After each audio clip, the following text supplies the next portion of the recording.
Gewoon rustig blauwen, denk ik. Let u dus ding doen en let door die eigen ding. Ja, ik maak ze me er net te druk om. Ja.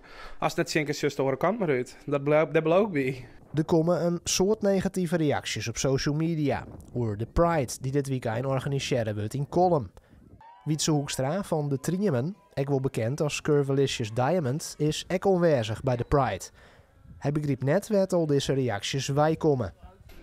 Waarom? Ze vleuraaien naar Pride Amsterdam, want dat is leuk. Want dan staan zien drag queens op een boot en die zwaaien. En ze willen wel aan de kant staan, maar dat het hier in de buurt komt, dan is het niet een keer negatief, raar, gek, vreemd. En dat hoeft hier al je net.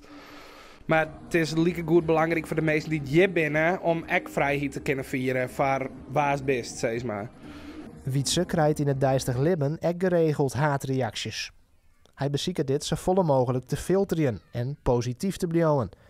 Daarom is hij wies dat er komende sneeuwen lang omlet ontinken on jong wordt.